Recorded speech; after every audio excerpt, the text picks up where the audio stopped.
Hello guys. So నేను videos చేసే విధానం నాకు తెలిసి లెంత్ ఎక్కువ అవ్వటం వల్ల నాకు తెలిసి ఎవరు వాచ్ చేయట్లేదేమో, లేకపోతే బోర్ కొట్టేస్తుందేమో అనిపిస్తుంది నాకు. అందుకని ఇప్పటి నుంచి ఈ ఎపిసోడ్ నుంచి పూర్తిగా మార్చేద్దాం. నాకు నచ్చిన పాయింట్స్, నచ్చని పాయింట్స్, ఓవరాల్ వ్యూని క్లియర్గా చెప్తాను. ఎపిసోడ్లో ఏం జరిగిందని సరే పూర్తిగా ఎపిసోడ్ మొత్తం చెప్పకుండా, ఎందుకంటే మొత్తం చెప్తుంటే టేకింగ్ మోర్ దెన్ 35 minutes అలా అలా వెళ్ళిపోతుంది. బట్ మాట్లాడేదంతా పాయింట్లో మాట్లాడుతున్నాను.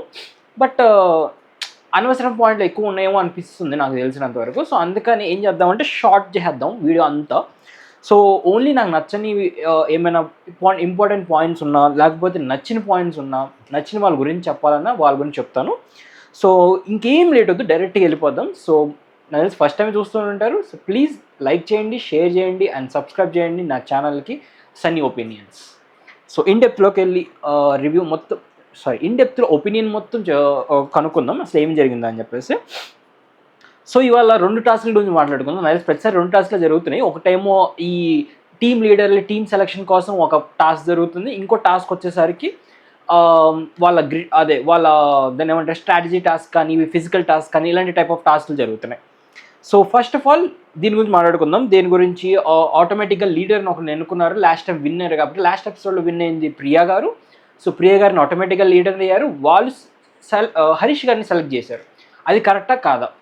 నా ఉద్దేశం ప్రకారం కరెక్ట్ కాదని నేను అనుకుంటున్నాను. రీజన్ ఏంటో చెప్తాను. రీజన్ ఏంటి అంటే, కళ్యాణ్ గారు ఎంత ఎంత ఎంత స్పాంటేనిటీతో, ఎంత ఫిజికల్ స్ట్రెంగ్త్తో ఉన్నారో అన్నది మనకి క్లియర్గా అర్థమవుతుంది. ఓకే, పాయింట్లు బయట పెట్టుకోలేదు, బట్ స్ట్రాటజీకి పాయింట్స్కి మాట్లాడే దానికి సంబంధం ఏంటో నాకు అర్థం కావట్లేదు. ఇప్పుడు స్ట్రాటజీ అంటే ఏంది? మైండ్ యూజ్ చేసి ఆడే ఆట. డిబేట్ కాదు అది. డిబేట్ మాట్లాడడానికి, మైండ్ పెట్టి ఆడడానికి చాలా డిఫరెన్స్ ఉంది. సో అక్కడ తను నాగ గారు కానీ, లేకపోతే కళ్యాణ్ గారిని కానీ తీసుకొని ఉంటే బెస్ట్ ఏమో నాకు అనిపించింది. ఎందుకంటే వాళ్ళు ఫిజికల్గాను, స్ట్రాటజీ వేసే పరంగాను చాలా ఎక్కువ ఫోకస్డ్గా ఉంటారేమో అనిపించింది. ఎందుకంటే ఒక లాయర్, ఒక సోల్జర్ కాబట్టి వాళ్ళ ప్రొఫెషన్ బేస్డ్ మీద చెప్తున్నాను నేను. ఎందుకంటే మనం వాళ్ళ ప్రొఫెషన్ బేస్డ్ మీద ఇప్పుడు చూస్తున్నాం. బికాస్ ఆఫ్ మనీష్ గారిని మనం ఎంటర్ప్రీనర్, ఫోర్బ్స్ 30 దానికోసం ఆయన స్ట్రాటజీ బాగా ప్లే చేస్తాడు అని చెప్పేసి వీళ్ళు ఇంత దూరం తీసుకొచ్చారు తనని. సో అందుకని నాకు తెలిసినంతవరకు సోల్జర్కి ఎక్కువ మైండ్ యూజ్ చేయాలి, సోల్జర్ కానీ లేకపోతే లాయర్ ప్రొఫెషన్కి కానీ. సో వాళ్ళు ఎక్కువ ఫోకస్డ్గా ఆడతారు, వాళ్ళు ఎక్కువ మైండ్ పెడతారని నాకు అనిపించింది. సో అక్కడ కళ్యాణ్ గారిని కానీ లేకపోతే నాగా గారిని కానీ తీసుకుని ఉంటే బాగుండేది ప్రియా గారు. సో అది completely wrong decision from Priya, నా ఒపీనియన్ ప్రకారం. సో నెక్స్ట్ వచ్చేసరికి గేమ్ వచ్చేసరికి సెన్స్ ఆఫ్ టైం అని చెప్పేసి. సో ఇది based on totally luck game అండి. దీనిలో వాళ్ళ సొంతంగా వాళ్ళ సొంతంగా వచ్చినట్టు ఏమీ లేదు. ఓన్లీ ఒక ఫస్ట్ పొజిషన్, లాస్ట్ పొజిషన్ మాత్రమే వాళ్ళ చేతిలో ఉంటుంది. ఎందుకంటే వాళ్ళు చెప్పారు కూడా కాబట్టి, శ్రీముఖి గారు మధ్యలో వచ్చి మీరు ఇంకా ఇద్దరే ఉన్నారు కింద కూర్చున్న వాళ్ళని చెప్పారు కాబట్టి చెప్తున్నాను. లాస్ట్లో వచ్చేది, ఫస్ట్లో వచ్చేది మాత్రమే వాళ్ళ చేతుల్లో ఉన్నాయి. అండ్ ఫస్ట్లో వచ్చింది షాకిబ్ గారు. ఇందులో పెద్ద ఆయన్ని నెగిటివ్గా చేయాల్సింది, లేకపోతే ఆయన మీద నెగిటివ్గా చెప్పాల్సింది ఏమీ లేదు. It's fair. ఎందుకంటే ఒక్కొక్కసారి జరుగుతూ ఉంటుంది. 2 నిమిషాలు అంటే ఈజీగా మనం లెక్క పెట్టి ఓకే 1 2 3 4 అట్లా ఒకళ్ళు లెక్క పెడతారు, ఇంకొకళ్ళేమో 1 2 అని ఇంకొకరు లెక్క పెడతారు. సో దానిలో షాకిబ్ గారిది మిస్టేక్ ఏమీ లేదు. It's completely fair. ఆయన లెగవటంలో, స్టార్టింగ్ ఎమ్మంటనే లెగవటంలో. సో నాకు తెలిసి ఇది ఆయన రోజు కాదేమో అని చెప్పేసి అనుకుందాం. మేబీ నెక్స్ట్ టుమారో చూద్దాం ఆయన గురించి ఎలా బిహేవ్ చేస్తారు. కానీ ఇవాళ అయితే షాకిబ్ అసలు కంప్లీట్లీ డన్ ఫర్ డే అని చెప్పేసి నా ఒక్క పొజిషన్ లెగవటం వల్ల. సో లాస్ట్లో వచ్చిన మనీష్ గారి గురించి లాస్ట్లో మాట్లాడదాం. Worst perform of the day అన్న టైంలో, ఆ టైంలో నేను మాట్లాడతాను ఆయన గురించి పూర్తిగా. సో 9th పొజిషన్ వచ్చింది. ఇక్కడ ఒక పాయింట్ ఉందండి, ఇక్కడ ఒక పాయింట్ గట్టిగా ఉంది. ఇద్దరు సంచాలకులు, ఒక సంచాలకులు ప్రియా గారేమో శ్రీజ గారు పడిపోయారు 9th పొజిషన్లో, లేసే టైంలో కింద పడిపోయారు. ఆ టైంలో లేచింది దివ్య గారు అని చెప్పి ప్రియా గారు అన్నారు. హరీష్ గారేమో ఆపోజిట్ చెప్తున్నాను, సరే ఏదైనా, ఒకళ్ళేమో దాలియా గారు అని చెప్పేసి అన్నారు. సో ఇద్దరి మధ్య వెరీ కన్ఫ్యూజింగ్ ఉంది. సో అప్పుడు ఏం చేయాలి? ఇద్దరు ఒకటే చెప్పారు పాయింట్లు. శ్రీజ గారు లేచే టైంలో కింద పడ్డారు, ఆ టైంలో 9th పొజిషన్లో. కానీ ఆ టైంలో దివ్య గారు లేచారు, లేకపోతే ఆ టైంలో దాలియా గారు లేచారు. ఇద్దరి మధ్య కామన్ ఏముంది? శ్రీజ గారు లెగవబోయారు. ఆయన పడితో ఇంకో పాయింట్ కూడా ఉంది. పడేటప్పుడు కూడా నవదీప్ గట్టిగా అరిచాడు, ఎక్కడ మీకు క్యాలిక్యులేట్ చేస్తున్నాము, చిన్నగా లెగవండి, ఏం కాదు క్యాలిక్యులేట్ చేస్తున్నాము, మీరు లెగిసారని ఫిక్స్ అయిపోయాం మేము అని చెప్పేసి క్లియర్గా చెప్పాడు నవదీప్. ఆ పాయింట్ వీళ్ళిద్దరు సంచాలకులు వినలేదో లేకపోతే వాళ్ళ ఉద్దేశం ఏంటో నాకు అర్థం కాలేదు. ఇద్దరూ రాంగ్ డెసిషన్. 9th పొజిషన్ లెగిసింది శ్రీజ. మీరు శ్రీజ గారు అని చెప్పుంటే చాలా బాగుండేది అక్కడ, ఎందుకంటే ఇద్దరు శ్రీజ పేర్లు ఎత్తారు కాబట్టి చెప్తున్నాను. సో అదే నా ఒపీనియన్. 9th పొజిషన్ శ్రీజాకి ఇచ్చుంటే చాలా బాగుండేది, తను లీడర్ అయి ఉంటే ఇంకా బాగుండేది, ఆట ఇంకా చూడటానికి బాగా అనిపించేది అని నాకు అనిపించింది. సో దాలియా గారిని సెలెక్ట్ చేశారు ఫైనల్లీ. ఏ బేసిన్ మీద సెలెక్ట్ చేశారో కూడా చెప్పలేదు, రీజన్ ఏం లేదు మనకి, బట్ దాలియా గారు అనుకున్నారు వాళ్ళు సింపుల్గా. సో దాలియా గారికి టీమ్ లీడర్ అవకాశం ఇచ్చారు. షీఈస్ టీమ్ రెడ్ అండ్ తను కొంతమంది చూస్ చేసుకుంది, పేరు చెప్పను, మీరు చూడండి ఒకసారి బిగ్ బాస్ షో చూడండి, ఎందుకంటే అదంతా time waste. So team red and team blue అని చెప్పేసి ఇద్దరిని సెలెక్ట్ చేశారు. ఇక్కడ టీమ్ బ్లూకి కొంచెం అడ్వాంటేజ్ ఉంది, ఎందుకంటే దాంట్లో 7 ఉన్నారు, శ్రేయ గారు ఎక్స్ట్రాగా యాడ్ అయ్యారు. ఇక్కడ నాకు ఒక పాయింట్ ఏమనిపించిందంటే, బికాజ్ ఆఫ్ స్ట్రాటజీ గేమ్ అని ముందుగా చెప్పడం వల్ల, లేకపోతే ఏ ఉద్దేశం వాళ్ళో తెలియట్లేదు, ఇద్దరు దాలియా గారు కానీ ప్రియ గారు కానీ కల్కి గారిని ఎడం పెట్టేశారు, శ్రేయ గారిని ఎడం పెట్టేశారు. I'm very much happy for కల్కి గారు. నేను ఎక్కడ ఓడిపోయానో ఎక్కడ తగ్గిపోయానో అక్కడ లేచి కొడతానరా అన్నట్టు నిరూపించుకున్నారు. ఆ ఉద్దేశం తనలో ఉంది అని చెప్పేసి నాకు అర్థమైంది. So I'm very much happy. తన గురించి కూడా లాస్ట్లో మాట్లాడుకుందాం. సో అదండి సంగతి. అక్కడ వాళ్ళిద్దరిని లాస్ట్లో సెలెక్ట్ చేశారని శ్రేయని వదిలేశారు పాపం, అండ్ శ్రేయ గారిని తీసుకొచ్చి టీమ్ బ్లూలో వేశారు, ప్రియ గారి టీంలో. సో ఇక్కడ ఒక టాస్క్ జరిగిందండి.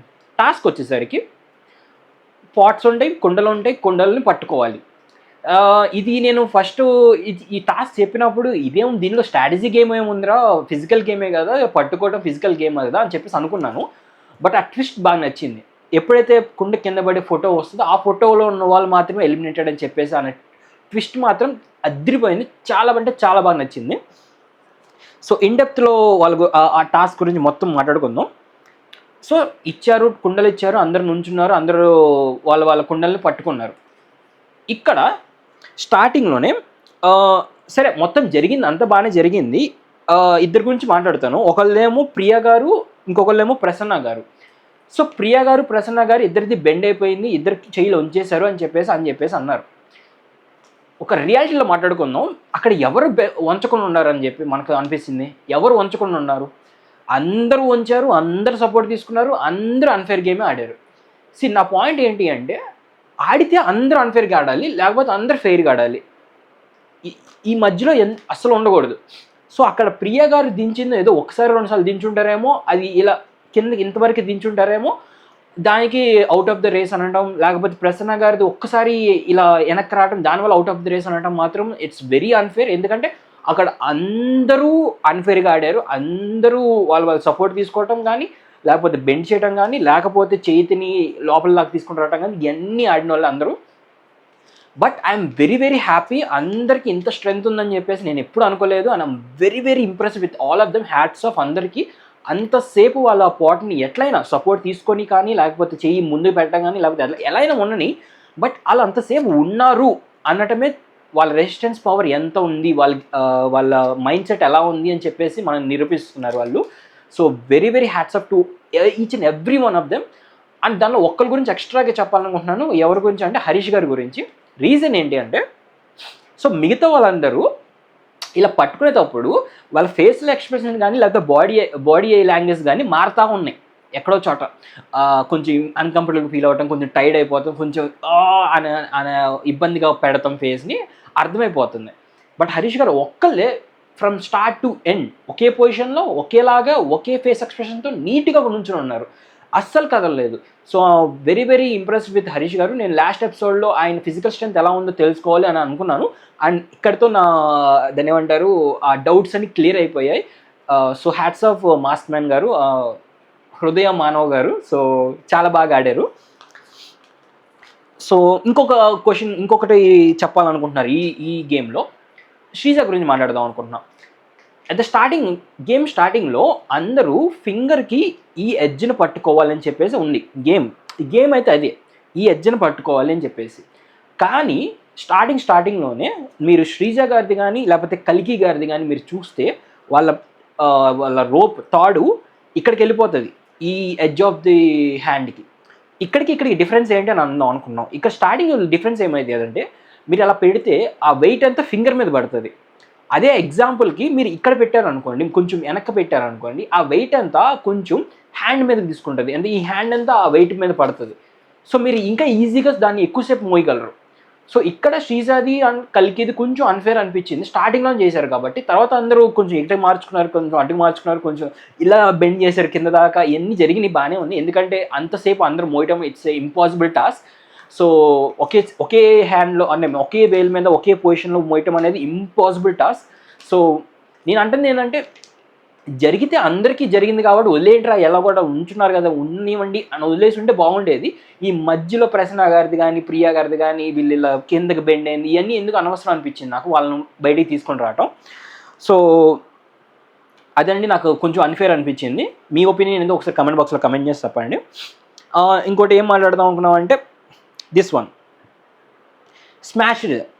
దివ్య గారు ప్రియా గారు ఇద్దరు కలిసి నాగ గారి పగల కొట్టేసి అని చెప్పేసి అన్నారు. ఇక్కడ వాళ్ళ స్ట్రాటజీ ఏందో మనకి ఇంకా క్లియర్గా ఎక్స్ప్లెయిన్ చేస్తుంటే తర్వాత గేమ్ అయిపోయిన తర్వాత మాకు అర్థమయ్యేది, నాకు అర్థమయ్యేది అసలు ఏంది స్ట్రాటజీ అని చెప్పేసి. ఎందుకంటే అక్కడ నలుగురు ఉన్నట్టున్నారు, 4 మెంబర్స్ ఫ్రమ్ రెడ్ టీమ్ ఉన్నారు, 2 మెంబర్స్ ఫ్రమ్ బ్లూ టీమ్ ఉన్నారు. సో స్ట్రాటజీ ఏందో నాకు అర్థం కాలే. అక్కడ పగల కొడితే ఖచ్చితంగా రెడ్ టీమే వస్తుందని నమ్మకం ఏంది నాకు అర్థం కావట్లా. ఎందుకంటే ఎవరు దేనిలో పెట్టారో మనకే తెలియదు, ఇట్లా వాళ్ళకి తెలియదు, అసలు ఎవరికి అర్థం కావట్లేదు. ఎందుకంటే కలికి వచ్చినప్పుడు నేను వెరీ సర్ప్రైజ్ అయ్యా ఆ ఉద్దేశంతో. ఎందుకంటే ఒకళ్ళ దాంట్లో ఒకళ్ళు కూడా పెట్టొచ్చా అనే కాన్సెప్ట్ కూడా ఆలోచించారేమో బిగ్ బాస్ వాళ్ళని, నాకు అప్పుడు దాకా తెలియదు. So I'm very much impress how they keep the photos. ఆ ఫొటోస్ ఎలా పెట్టారో ఆ కుండల్లో నాకు బాగా ఇంప్రెస్ అయ్యాను. సో వీళ్ళు ఏ స్ట్రాటజీతో ఆయన పగలగొట్టమన్నారో మాత్రం నాకు అర్థం కాల. అది ఫేవర్గా వచ్చింది కాబట్టి వాళ్ళని వదిలేశారు, వాళ్ళ స్ట్రాటజీ ఏదో సక్సెస్ అయిపోయిందని చెప్పేసి ఎగిరారు. కానీ అక్కడ మాత్రం ఒకవేళ ఫెయిల్ అయ్యునుంటే చాలా అంటే చాలా నెగిటివ్ అయిపోయేది. ప్రియా గారు కానీ దివ్య గారు ఇద్దరు నెగిటివ్ అయిపోయేవాళ్ళు. కానీ అక్కడ బతికిపోయారు అనిపించింది నాకైతే. కానీ వాళ్ళ స్ట్రాటజీ ఏందో నాకు క్లియర్గా కొంచెం ఎవరైనా ఎక్స్ప్లెయిన్ చేయండి, వాళ్ళకి మీకేమైనా అర్థమై ఉంటే నాకు కొంచెం ఎక్స్ప్లెయిన్ చేయండి. అదండి.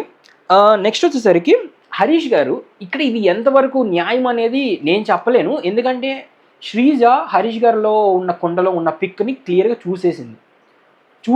అది చూసి నేను క్లియర్గా చెప్పలేదు, నిక్ కనపడింది అని చెప్పేసి అంది. పగల కొట్టేసాను ఫోర్స్ చేసింది, పగల కొట్టు అని చెప్పింది. ఆయన అప్పుడు దాకా వెయిట్ చేసినోడు ఓకే పగల కొట్టేద్దామని చెప్పేసి పగల కొట్టేశారు. ఇది కూడా వెరీ వెరీ అన్ఫేర్ నాకు అనిపించింది. ఒక పక్క అన్ఫేర్ అనిపించింది, ఒక పక్క ఫెయిర్ ఎందుకు అనిపించిందో చెప్తాను. అన్ఫేర్ ఎందుకంటే అలా పక్కనే ఉండి మొహం చూడటం అనేది ఆ అమ్మాయి చేసిన మిస్టేక్ అని అనుకోవచ్చు. ఆ అమ్మాయి చేసిన అన్ఫేర్గా చూసింది, అలా అనవసరం చూడకుండా ఉండాల్సింది, ఈజీగా ఫెయిర్గా ఉండేది గేమ్ అంతా అనిపించింది. ఇంకొక పక్క ఫెయిర్ ఎందుకు అనిపించిందంటే, అనవసరంగా నవదీప్ గారు వెళ్ళి గెలుక్కోవటం అనవసరం అనిపించింది. నవదీప్ గారు వెళ్ళి అక్కడ అసలు ఆ ఫోటోలో ఏముంది అని చూసేటప్పుడు ఆబ్వియస్లీ పక్కనున్న శ్రీజ గారికి కానీ ఎవరికైనా ఒక యాంగ్జైటీ వస్తుంది, ఏంటి ఏం చూస్తున్నారు ఆయన అని ఇలా చూస్తారు కామన్గా. సో చూసేటప్పుడు ఏమైనా కనపడిందేమో ఫోటో అనేది ఒక చిన్న పాయింట్, లాజిక్ పాయింట్. సో దీంట్లో నాకు మాత్రం అన్ఫెయిర్గా అనవసరంగా చూసింది అనిపించింది. ఫెయిర్గా గాను నవదీప్ గారు అలా వెళ్ళి చూడటం వల్ల కొంచెం ఎగ్జైట్ అయిపోయి ఆయన నాకు ముందుగా తెలిసిపోవాలి అని చెప్పేసి కొంచెం ఎగ్జైట్మెంట్ వల్ల శ్రీజ గారు చూసారేమో ఆ పాట్లో అనిపించింది. So fair and unfair both are they. So మీ ఒపీనియన్ మీరు కూడా ఒకసారి కమెంట్ బాక్స్లో కమెంట్ చేసి చెప్పండి. అండ్ ఇంకంతే అండి, ఇంక అందరూ ఎవరికి వాళ్ళ శక్తికి తగ్గ టైం తీసుకొని వాళ్ళు వదిలేసుకుంటూ వచ్చారు. ఇక్కడ ఒక్క వీక్నెస్ ఒక్కరి గురించి చెప్పాలి, అది ఎవరిదంటే డిమాండ్ పవన్ గారి గురించి. దిస్ పర్సన్ ఏంటంటే, నాకు ఈయన మాటల్లో ఉండే కాన్ఫిడెన్స్ అంతా చేతల్లో ఏం లేదనిపిస్తుంది నాకు. రీజన్ ఏంటంటే, ఈయన లాస్ట్ ఎపిసోడ్స్ అన్నీ మీరు అబ్జర్వ్ చేస్తే నేను అలా చేయగలను, ఇది చేయగలను, అది కుమ్మేస్తా, ఇది కుమ్మేస్తా అని చెప్పారు తప్ప ఇంతవరకు ఒక పూర్తిగా ఒక టాస్క్ ఆడినట్టు కంప్లీట్గా ఆడినట్టు నాకు ఎక్కడా కనపడలేదు. అండ్ నేను ప్రెట్టి మచ్ షూర్ ఈయన ఫిట్నెస్ బాడీకి ఈయన శ్రేయ గారి కన్నా ఎక్కువసేపు మోయగలడు అనిపించింది నాకు. కానీ థర్డ్ ప్లేస్లో వదిలేశాడు. ఫస్ట్ ప్రియా గారు వదిలేశారు, అదే జారిపోయింది. సో సంచాకులు పక్కకి రమ్మన్నారు. నెక్స్ట్ శ్రేయ గారు వదిలేశారు, జారిపోయింది కాబట్టి వెంటనే పవన్ గారు పగలగొట్టేశారు. ఈయన ఇంకొంచెం సేపు ఉండుంటే బాగుండేది. ఎందుకంటే వీళ్ళు మిగతా వాళ్ళందరూ నువ్వు చూసుకుంటే అనుష గారి కన్నా వీక్గానే ఉంటారు, అనుష గారి కన్నా ఫిట్గానే ఉంటారు పవన్ గారు. సో ఉండుంటే బాగుండేది, కొంచెంసేపు ఆ స్ట్రెంగ్త్తో నిలబడి ఉంటే ఆయన ఫిజికల్ స్ట్రెంత్ ఇంకా బాగుండేది అనిపించేది చూసే జనాలకి. ఇంకంతే అండి. అక్కడ పగల కొట్టినప్పటి నుంచి మీకు ఆయన కనపడు స్క్రీన్ మీద ఎక్కడా కనపడు. ఒకసారి వచ్చి ఎగ్జైట్మెంట్తో అందరితో అరవటం కానీ, అది పగలగొట్టి ఇది పగలగొట్టి అనటం కానీ ఏదీ ఉండదు, నథింగ్ అండి. సో అందుకని చెప్తున్నా, ఈయన అండర్ షాడో ఎలా వెళ్ళిపోతుంది నీడలో ఎలా వెనక్కి వెళ్ళిపోతాం ముందుకి, అలా వెళ్ళిపోతున్నాడు ఈయన, అంతే తప్ప దాన్ని ఏమంటారు, ఒక స్టాండ్ తీసుకోవడం కానీ, ఒక లీడర్షిప్ క్వాలిటీ కానీ, ఒక టాస్క్ కంప్లీట్ చేయడం కానీ ఎక్కడ కనపడట్లేదు. సో ఇది చెప్పాలనుకున్నాను గట్టిగా ఈ పాయింట్. సో నెక్స్ట్ ఎపిసోడ్లో మాత్రం వచ్చే ఎపిసోడ్లో మాత్రం చూడాలి ఆయన పర్ఫార్మెన్స్ ఎలా ఉంటుంది అని చెప్పేసి. సో లాస్ట్కి వచ్చేసరికి కళ్యాణ్ గారు విన్ అయ్యారు. ఎందుకు విన్ అయ్యారు అనేది రీజన్ చెప్తాను. కళ్యాణ్ గారు వదిలేయడం వల్ల ఐఎమ్ వెరీ మచ్ దాన్ని ఏమంటారు, పాపం అనిపిస్తుంది కళ్యాణ్ గారు ఇది. ఎందుకంటే ఒక సోల్జర్కి, నార్మల్గా చెప్తున్నా, ఒక సోల్జర్కి తను చేసే పని కంప్లీట్గా 100% చేయాలనిపిస్తుంది. ఒకళ్ళ మాట విన్నో లేకపోతే ఒకళ్ళ గురించి చెప్పో అలా వదిలేసినప్పుడు వాళ్ళు వెరీ మచ్ డిప్రెస్ అయిపోతారు, వెరీ మచ్ సాడ్ అయిపోతారు, చాలా బాధ వచ్చేసింది వాళ్ళకి. ఆ బాధే హానెస్ట్గా ఆయన రియాక్షన్ కనబడింది. ఏదో ఏడవాలని ఏడ్చాలని నాకైతే అనిపించలేదు. So I'm very much impress with Kalyan గారు. ఎందుకంటే నిన్న ఇంప్రెస్ చేశారు, ఇవాళ ఇంప్రెస్ చేశారు, లాస్ట్ దాకా ఉండి. నాకైతే ఉన్న అందరు కంటెస్టెంట్స్లో ది బెస్ట్ ఇస్తుంది అయితే కళ్యాణ్ గారు అని అనిపిస్తుంది బాగా. సో మీకు ఎవరు బెస్ట్ అనిపిస్తున్నారో ఒకసారి కమెంట్ బాక్స్లో కమెంట్ చేసి చెప్పండి. అలా వదిలేకుండా ఉండుంటే బాగుండేది. అండ్ నేను కూడా ఫీల్ అయ్యాను, అలా వదిలేసి వాళ్ళు చెప్పటం వల్ల వాళ్ళు వదిలేశారని చెప్పటం. సో శ్రేయ గారు చూడటం అనేది ఒక అన్ఫేర్ థింగే. ఆమె వెళ్ళి ప్రియ గారికి చెప్పడం అనేది ఒక వర్స్ట్ థింగే.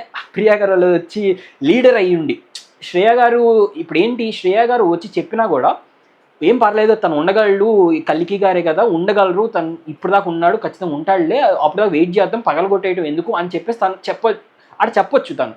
ఎందుకంటే అతను గేమ్ ఆడుతున్నాడు, ఏమవుతుంది ఆ మూమెంట్లో, హీట్ ఆఫ్ ద మూమెంట్లో వచ్చి పడి అని చెప్పేసి పడేస్తాడు, ఆటోమేటిక్గా కింద పడేస్తాడు. అది అంత ఆలోచించే శక్తి ఉండదు అక్కడ, ఎందుకంటే అంతసేపు ఉన్నాడు కాబట్టి పట్టుకొని. సో అక్కడ very bad decisions from Priya గారు అండ్ శ్రేయ గారు. శ్రేయ గారు చెప్పినా కూడా ప్రియా గారు వెళ్ళి అరవటం, ఇట్స్ వెరీ బ్యాడ్ డెసిషన్. అక్కడ కొంచెం నెగిటివ్ అయ్యారు ప్రియా గారు నా ఒపీనియన్ ప్రకారం. సో ఎక్స్ట్రా మెన్షన్స్ కొంచెం బాగా ఆడారు అని, ఇప్పుడు బాగా ఆడిన వాళ్ళ గురించి విన్నాం కదా, పవన్ గారి గురించి, బాగా ఆడిన వాళ్ళ గురించి కూడా మాట్లాడుకుందాం. ఒకరు వచ్చేసరికి దాలియా గారు అండి. నేను పాపం అనిపించి, పాప ఎందుకు తీసుకున్నారా టాస్క్లో, అసలు ఎందుకు ఈ గోల్డెన్ చైర్లో కూర్చోబెట్టారు అని చెప్పేసి అనుకున్నాం.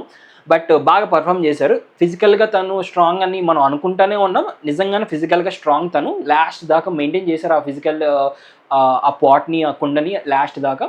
సో బాగా ఇంప్రెస్ చేశారు. I'm very much impress how she behave, like ఫిజికల్గా ఎలా బిహేవ్ చేసింది, ఆమె ఫిజికల్గా ఎలా ఆడిందని చెప్పేసి.